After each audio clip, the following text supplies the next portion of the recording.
Well, after being trapped in the apartment and unable to leave and go and review new films for the past 2 weeks, finally everything is fixed here, so we were able to leave and go back to the theater. Problem is, it turns out that new movies are just like your faucet, and if you leave it alone for 2 weeks, when you come back and turn it on, all of a sudden a bunch of crap is going to pour out first. Hey everyone, it's me, Aaron. And I'm Michelle. And this is our post-Geekout reaction for the 2018 Robin Hood film. I have to say 2018 because I can't exactly come in here and go, the bad Robin Hood film. No, the other bad Robin Hood film. There's been so many Robin Hood the other movies. the other bad King Arthur film. I literally accidentally called this King Arthur last night when I got back from seeing it. Because it reminded me so much of that terrible King Arthur film from last year. Partly because nobody was asking for this film either, which this thing has bombed, and I got like one of the last showings in America of this thing before it disappears forever, so that's one of the reasons why we're starting off with this. We do have good movies coming up this weekend. We got Ralph Breaks the Internet, we've got Creed 2, Anna and the Apocalypse, and if I got time, I'm going to try and see Widows, which I know nobody is asking me to review, but it's got great reviews and people are saying it's one of the best films of the year, so I want to see Widows. But yeah, I saw this, you did not. Nope, I stayed home and watched the Disney animated version of Robin Hood. One of us got a way better deal out of all this. By the way, yes, I'm fully aware of how puffy my beard is at the moment. Apologies. He's puffed up because he's angry. What am I, a house cat? I hate this movie. It's okay, Peach. We're not actual cats. But yeah, there was only like 2 showings of this left in all of New York City, and when I got to the AMC, it was like on the top floor, and it was in one of their tiniest rooms, and it was still packed. I'll give it that. Like, it was still like half filled, but, 2 weeks after a movie comes out, especially a $100 million blockbuster comes out, for it to be in like only 2 screens left in this entire city, and it's in the top, like, way back corner, nobody talk about this, hopefully somebody doesn't accidentally walk in there and see this. Yeah, that's not good. It's like, I feel like those people are seeing it just to see just how bad it is. Oh, I'd say like 3 different groups of people walked in there after it had started showing, and I don't mean like credits just ended and now they're walking in.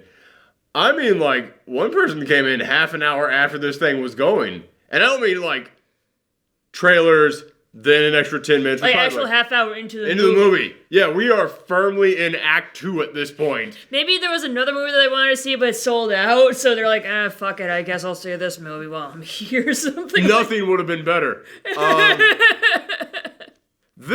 Oh my god. I kept looking at the trailer for this thing and thinking, man, they're just trying to do Arrow. But you know what? Green Arrow is inspired... Man, Peach is angry at this film. But you know what? Green Arrow is inspired by Robin Hood. So if there's any superhero you're going to rip off for this thing, might as well be Green Arrow. A, this is so much worse than Arrow, and I say that as someone who does not like Arrow. But B, no, this is Batman. This is 100% them trying to be Batman. Normally we save the spoiler stuff for after I give my score on this thing, but I'll give you one little sneak peek at the spoiler right now. This thing wanted to be Batman so much, at the end of this thing, they give him Two-Face as a villain.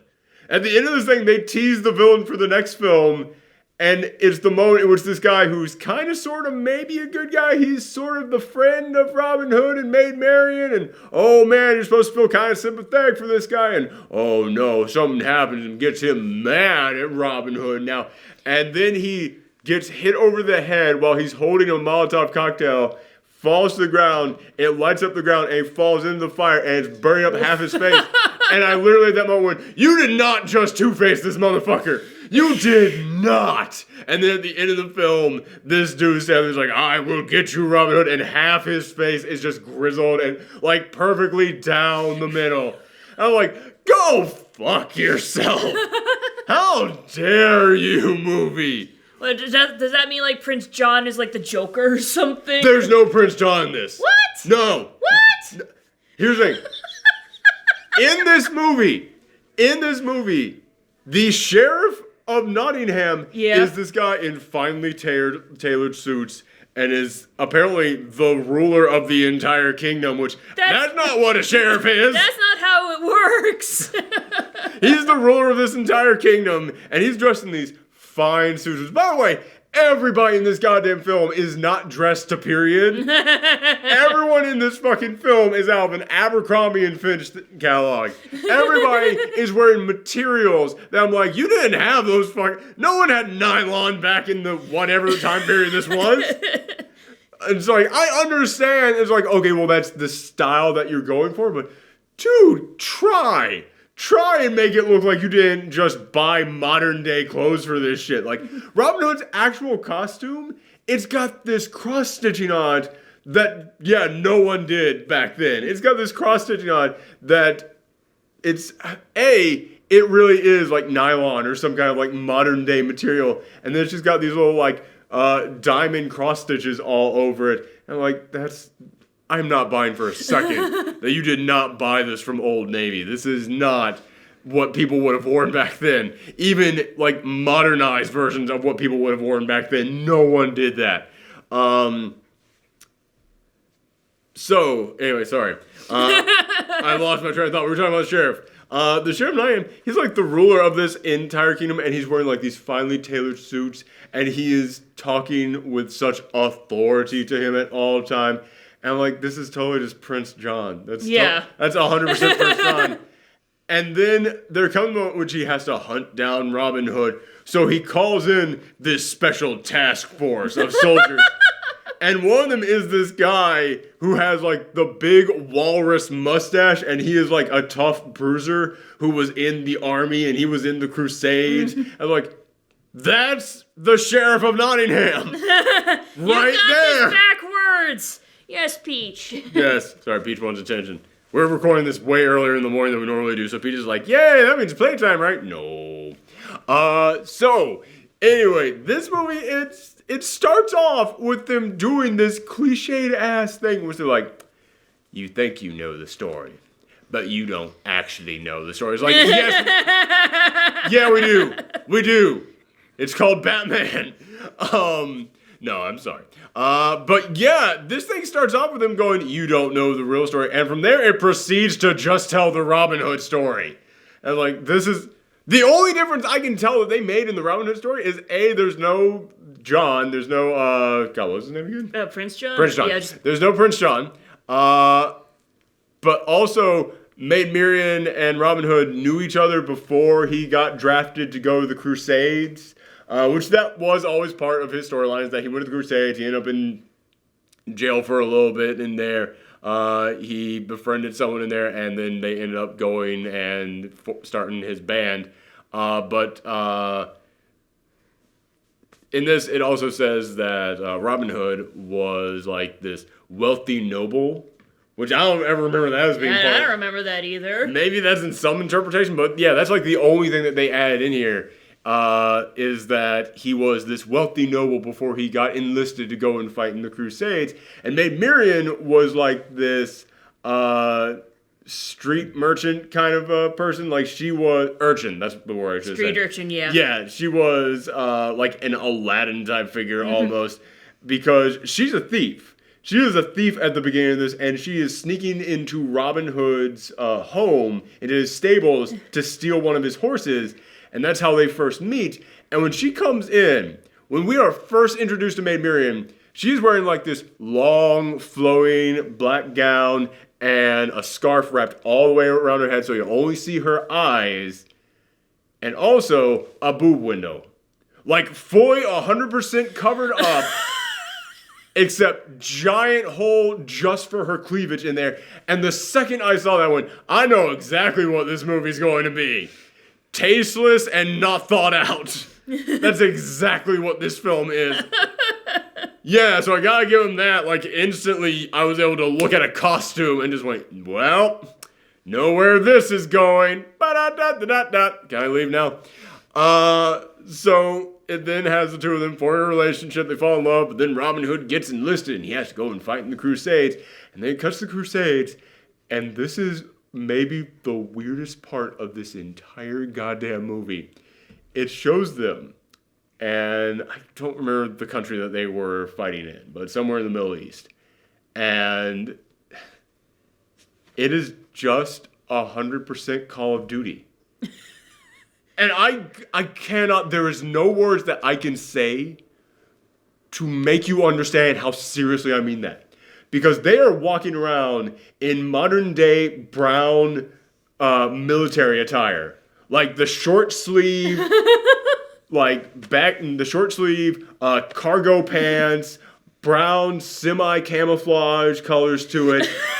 And then they're wearing, this is the one thing I will give them when I keep talking about how all the clothes in here, it doesn't look like of the era. They're wearing body armor that looks like it's made up of rocks and shells.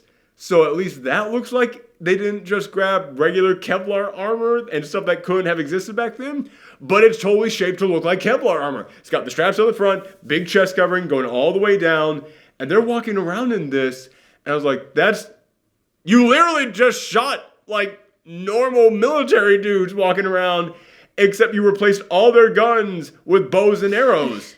I mean, it literally is like someone just took like a cutscene from Call of Duty and they just took out all the guns and added bows and arrows in there. Oh, guns are too violent. Let's give them bows and arrows instead. It's like when they replaced the walkie-talkies in E.T. Yeah. Yeah. That's exactly the thought that I had in this too. But they're walking around and then this guy starts firing at them from this rooftop, and he's firing at them with a giant Gatling gun arrow thing, which I guess that was actually a thing that I've seen existing. Not like this though. No. Because this thing was and they're hiding and just the arrows are cutting through concrete. They're cutting through bricks. And they're just shooting up. Like everything, like dust is flying up. They're like, get down. Bows and freaking arrows. And they're now trying to like run around and like, let's flank them on the other side. Go on. And like, it's just Call of Duty. That's all that this is. With bows and arrows. And it's stupid. It's so goddamn stupid. I couldn't believe what I was watching at this moment. So they go around and they have to take out this guy. But then there's another moment in which they get like surrounded by the enemy troops. And there's another guy who brings up one of those giant Gatling gun arrow things, except he's got it positioned on his shoulder like it's a rocket launcher of all things. I could not, this was madness when I was watching here. I'm like, okay, even if I could buy that this thing works the way you say it does, which I know it freaking didn't, you still have to aim it, and now you've got on your shoulders like, it's like, that's not how any of this works. I can't, like, even if this was a brand new invention, and you're like, well, yeah, okay, we know this stuff didn't work like that, but we're creating something brand new. Nothing with a bow and arrow could possibly work like that. This is incredibly dumb. His commanding officer, he's going to murder someone, just get information out of him, and Robin's like, I don't like what we're doing here, so he fights back and he tries to save this person's life, and that person is the son of Jamie Foxx's character, and Jamie Foxx stows away on the boat and follows them back to England, and then he finds Robin after Robin has discovered that his entire castle has been, like, destroyed. Like, it's got a note up that says property is seized by the Sheriff of Nottingham, which when it shows that, the camera zooms in again like it's the freaking Joker card at the end of Batman Begins, like, oh yeah, Sheriff of Nottingham. Everybody's like, yeah, it's Robin Hood. Robin Hood doesn't have a rogues gallery, okay? Robin Hood doesn't have a Sinister Six in there. It's like, oh, I wonder who's gonna be in this interpretation of Robin. We know who's gonna be in this, all right? So, oh my God, Friar Tuck is in here, everyone. Did you know he'd be inside? Wow. What? So, this movie thinks it is so much more important than it actually is. Is Little John in this? Wait, yeah. Hold on. I thought, oh man, I just realized I'm mixing up. Prince John and Little John? No, I'm mixing up Friar Tuck and Little John. Let me make sure. Yeah, Jamie Foxx is Lil Jon. That's his character. Okay. Yeah, I just realized, man, I have been like merging those two characters in my head. Yeah, Little John is Jamie Foxx's character. And Jamie Foxx follows him back, and after he finds his castle, it has this thing, like, property has been seized by this. But there's giant, like, holes in his castle. Like, it has been, like, destroyed. And I kept looking at it, it's like, was there a war here? But even if there was, hold on, this is getting too stupid for me. Even if there was a war, you didn't have technology capable of blowing giant holes in the side of a castle. Like, there are cannons, but, like, how would you be able to, like, bring a cannon with you? Or, yeah, like who brought a cannon into London to fire, or wherever the hell this is set? Because they, like, literally say, like, I won't tell you the time, and I won't tell you the place, because that's not important. It's like, well, then who cares? I won't tell you the time or the place because there's no continuity. There's no continuity. Like, the moment I tell you the time is when you can look at this and go, wait, nobody actually dressed or acted like this during that time. This is severely flawed. So, I'm still doing the British accent, sorry. Hey, for once I didn't do an Australian accent by accident. So that's one for me. Yeah, like, when they're also in the Middle East fighting, there's just like giant holes blown everywhere. And again, I just kept looking at it. I was like, okay, cannons, yes, but all they have are bows and arrows. Like, no one is like, there aren't like 4 guys lugging around a giant cannon to go and like attack these guys. And also, it's in like the very top of these buildings, and it's like you couldn't really get that kind of range on this. It had to, like, I'm just imagining like one of the arrows just flying, and then suddenly it just makes a giant hole in the wall. That's what was happening with the grappling gun. It was shooting up concrete. But yeah, and like, so that's something that they kept doing with all the locations to make it look like, oh, a big battle took place here. And I was like, did they fire on their own people? Is that like, well, I mean, Sheriff Nottingham, I can understand him doing that, but this is a rich noble's house that no one is living in. Why is he firing on this place with the cannon? And also, there's no other giant houses around for a long distance. Where did they put the cannon? Yeah, it's one of those things where don't think about it at all. So he finds that Maid Marian is now getting married, or at least she's in a relationship now with this person, Will, because everyone thought that Robin Hood was dead, and then John ends up finding him and says, listen, I've never seen anyone actually care about my people. You've got talent, and if you want to fight back against the evil people doing all this stuff, I can help you. So then it goes into a training montage where he has set up like fake dummies that he can like pull strings to make them do the like come up or like come up or drop down from the ceiling. And again, it's trying to be like your typical training montage in here. There's only one moment in this entire film that I actually thought was kind of cool, and it did come during the train montage in which he is telling Robin Hood to shoot at him with arrows, and he's like dodging each of them. He's got a staff that he catches like one of the arrows in, and then he keeps going faster, faster while he's walking towards him. And then there's a moment in which he pulls the bow back, and then you see Jamie Foxx's hand coming from off screen, grab the arrow and snap it with his bare hands. And like, that was actually kind of a cool moment. Not the entire like him dodging arrows thing, just the reaching in and grabbing everything. I was like, all right, that's kind of nice. That's literally the only good thing I can say. That is it. There's nothing else good in this film. So not only does he train him, but he says, by night, you will go out there and be the hero. You will cause this rebellion to start coming up. But by day, you have to be Robin of Locksley.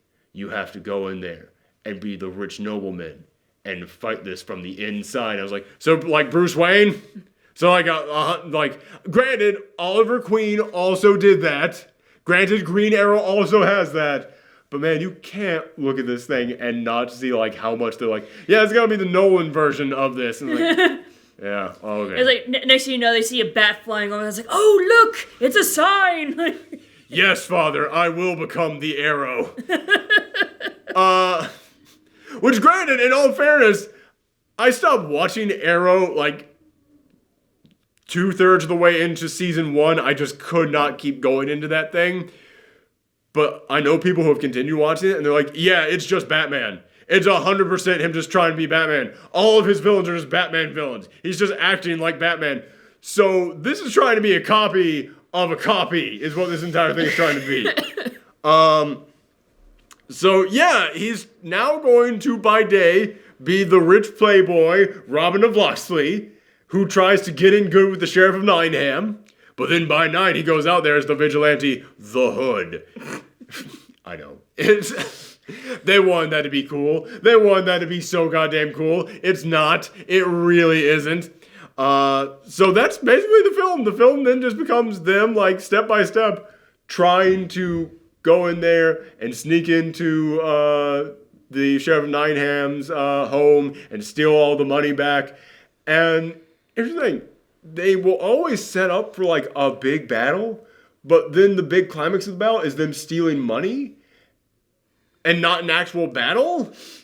So it doesn't really have the impact, because, like, the score will come in like they're taking on, like, some massive A-class, like, oh man, this is a real nail-biter, like, they are fighting tooth and nail in here, and then it's just footage of people, like, passing money bags back and forth. It's like, that's not the tone for that. Like, this should be more of, like, a lighthearted, like, yay, good guys are winning kind of thing, like, when you have just, not the bum, bum,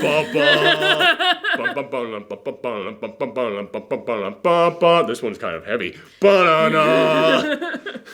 I know that wasn't Batman. I know that was Star Wars, but still. Yeah, this entire film has no idea the tone that you should have for a Robin Hood thing, at least for what they're trying to make Robin Hood. Like, they don't know when to be cool and when not to be cool, because, you know, okay, well, when Robin Hood does go out there to fight, that's got to be cool, right?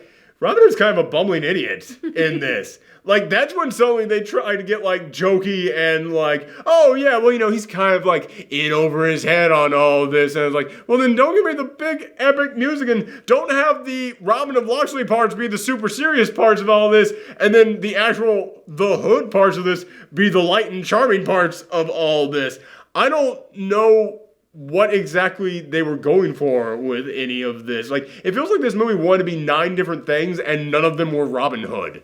So, alright, anything else to really talk about in this before I get into the spoilery stuff and give my score on it? I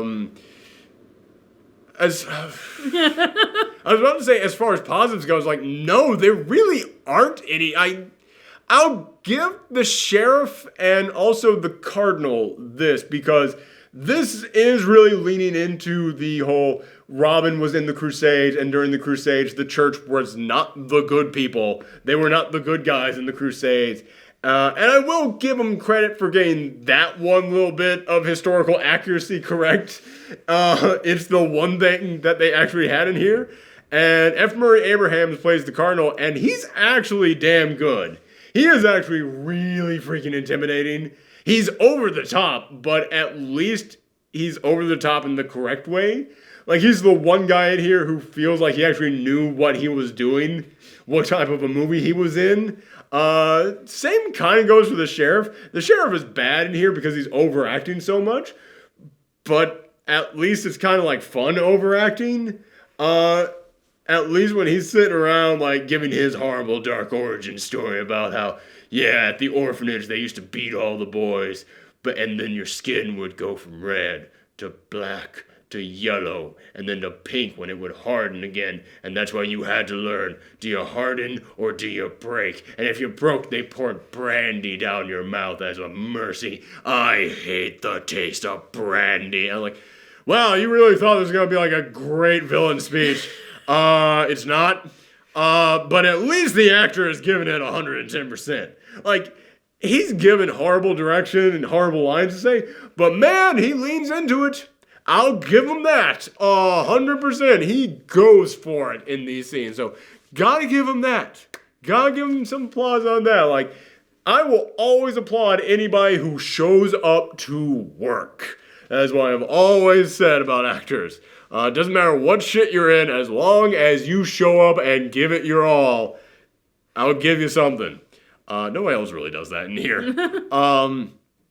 So this film, as I said, it tries to be like 9 different things. And at the end of this, it tries to be British punk, which it hasn't had that tone throughout the entire film. And then at the very end of it, it tries to be that. Because at the end of this, mild spoiler, but at the end of this, there's a new sheriff of Nineham in town. It's like, I will hunt down the hood. And he holds up a scroll, the wanted poster that they made for him. And the wanted poster, it's regular parchment paper, but then the image on the front is the most screen printed thing you've ever seen. Like, it is a high glossy print that he's holding up on this ancient scroll. And it's got like the blackest blacks, the whitest whites, the reddest reds on there. And the way that the hood is drawn on there, it's the Andre the Giant obey sign. Oh my god. Yeah, you know that the obey Yeah. pose? Yeah, it's literally that. But like of Robin Hood. And dear God, I just looked at it and was like, when did this become what you wanted to be? When? This is the last 2 minutes of the film. Not even that last 30 seconds of this. And then it goes into the credit sequence. And it might as well have been playing, hey, ho, let's go. Because it is just like bop, bop, bop, bop, throwing stuff up there. And it's all like deep inked illustrations of the stuff that you've watched throughout this film. But it's also got like people in the street, like people like raising their fist up in protest. People like throwing Molotovs in like slow animation, like 1 frame, 2 frame, 3 frame, like that kind of stuff. Mm-hmm. And I mean, it's literally looking like they're trying to do, like they're trying to capture like modern day rebellious posters. But again, it's like popping up in this style similar to like a Ramones video. Mm-hmm. And again, it'd be like, okay, if this is the tone you want for your film, I could accept that. I'm not coming in here and saying, well, Robin Hood needs to be one thing. I'm saying it has not had this tone until right now, 30 seconds until it ends, and then credits. Like, that is when they suddenly decide, well, that's what the movie's going to be. When was it? Did, like, a different filmmaker come in at the very end of this thing and not see the rest of the film that you had already shot? This film, again, it's got, like, 5 or 6 different tones to it. Because they had no idea what they wanted to be. Like, did you, like, read how many people were working Oh, on this? no. Hold up. Yeah, let's see that. Yeah, because it's like... Because the weird thing is, like, normally when a film is like this, it has that feeling of, like, a bunch of different producers or, like, 9 different writers were working on a thing. Mm-hmm. But this just feels so, like, incompetent overall. I'm not looking at it right now. I'm going to bet there was only one or two writers on this thing. Because it feels like a unified confusion is the best way that I can sum this up. A unified confusion. It feels like one person who's just like, oh no, then I'm going to do this thing, and then I'm doing this. All right, it's like, I got a list of all these cool ideas, now let's shove them in the movie. Even though they have, like, nothing in common. Only two writers. Only 2 writers. Well, this is exactly what. Yeah, only 2 writers, only one director. Which, granted, maybe there was a bunch of producers in there, which there's always a ton of producers credited, but you can never go by that because you have no idea how many people were like, "Well, here's some money. I'm just gonna sit back and do nothing." Yeah, exactly. And how many of them were like, "Here's some money. I'm gonna put my thumb in this pie." Mm-hmm. So yeah, I'm giving this a 3. Cause it's not brain-rottingly awful, but I think the reason, like, I'm angrier now talking about this than I was when I was watching the film, which oddly enough is a trend for when we watch bad movies. Like, bad movies typically need, like, some time to, like, just sit with me. But it's not rage-inducing while you're watching it. It's not like, this is absolute garbage and I don't want to be here. But part of the reason why it's not that when you're watching it is because this is also really boring. Yes. And I was fighting going to sleep during this whole thing. Yeah, and like we said, like during the King Arthur review, like that was like really dull too. Like yeah, but at least that one had like really crazy ass camera angles it was trying to do. Or they would suddenly throw in there like some weird sea serpent person out there. Like, yeah, just weird ass magic, and suddenly he would have like Arthur's sword from Fate Stay Night for no apparent reason. Oh my god, I just realized that. Wow. Okay, never mind. Sorry. So, yeah, it's hard to be mad at something when it's almost like feeding you a Zantac. Zantac's a sleeping medicine, right? I don't know, it's feeding you sleeping medicine. I'm probably wrong about that. My apologies to whatever Zantac actually is. But yeah, it's hard to be mad at the thing when you're just so sleepy watching it. Cause yeah, I was like,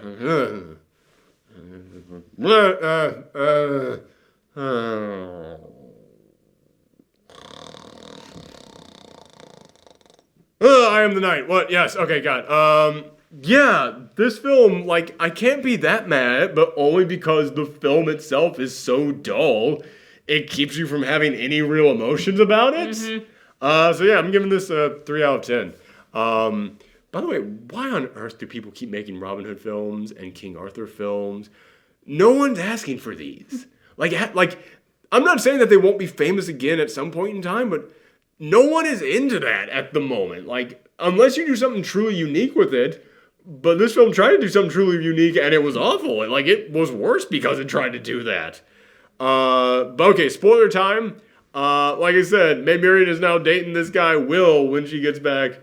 And after Robin of Locksley reveals to all the people in the mines, which is like the other half of the kingdom, that's where all the poor people live, over in the mines. And after Robin of Locksley reveals he's the one who's actually been the hood this whole time, and he's gonna help them get all the gold away from what's his name? Prince John? No, Sheriff Nottingham. Yes, because you told me that there was no Prince John.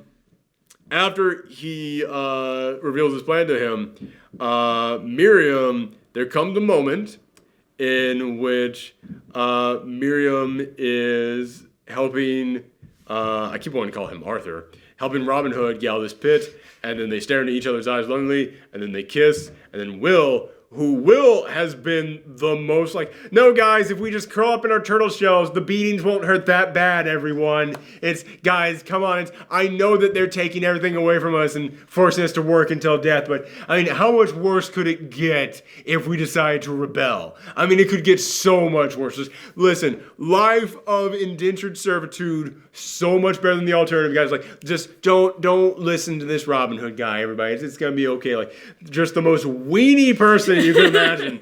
And he finally decides to help them out. He's going in there, and he's got his Molotov cocktail that he's been holding on to for like 10 minutes at the end of this film, which I don't know how Molotov cocktails work, but I think you kind of have to throw it after you light it.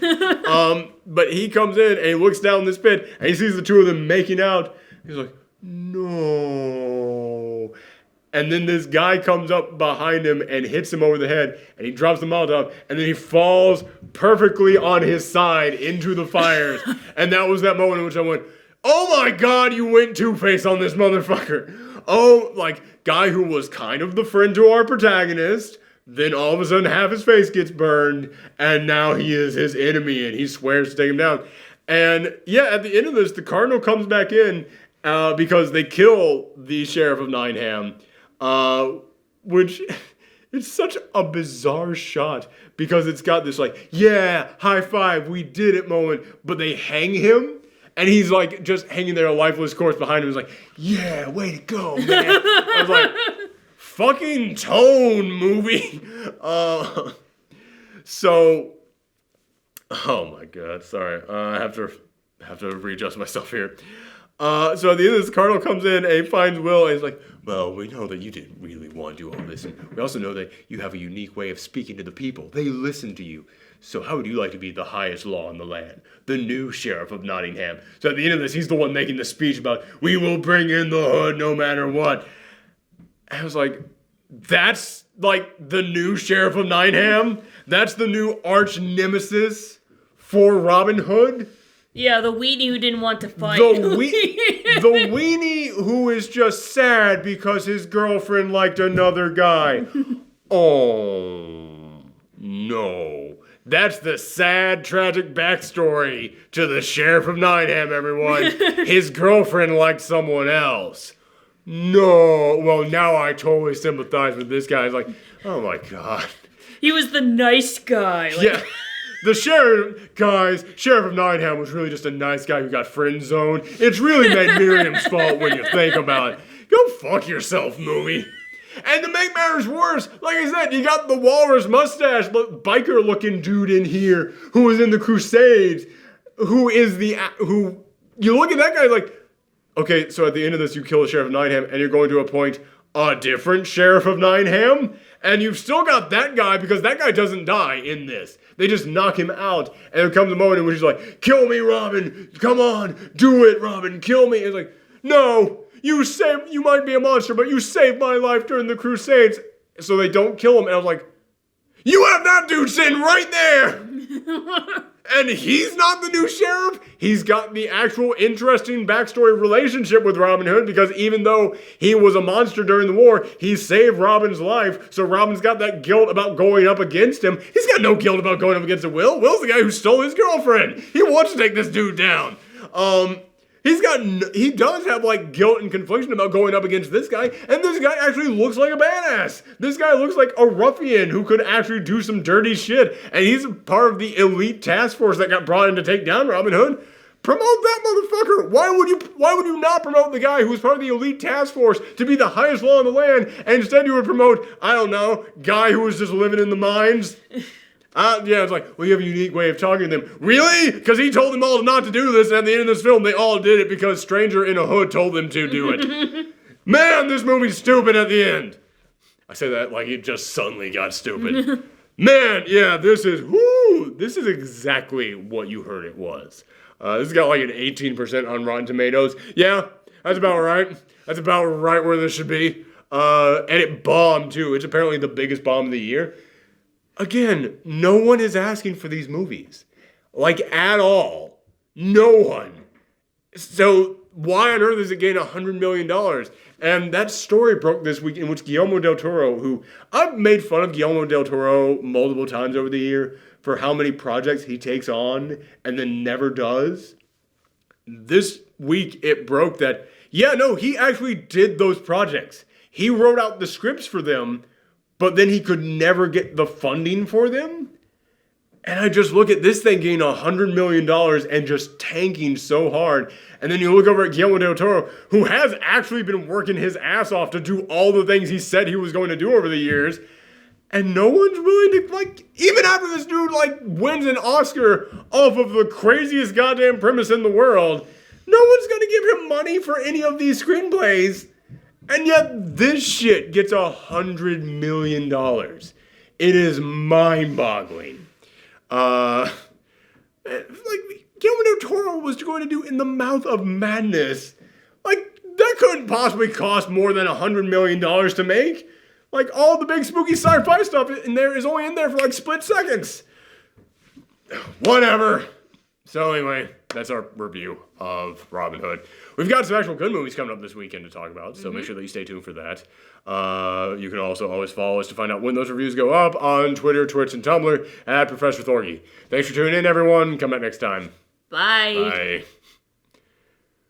Oh my god, what if, oh my god, hold on, review not over. What if in the next film, which there isn't going to be a next film, obviously. But what if they made another film, and in that one, the stinger at the end was Prince John, and he was just some dude with a giant Joker smile. Like, in, like, white makeup, because, like, it's ancient England. Like, they wore a lot of white makeup and weird wigs and stuff. And, like, what if they, like, Joker that dude? What if they did? This movie could have been so much worse. Still pretty bad on its own, though.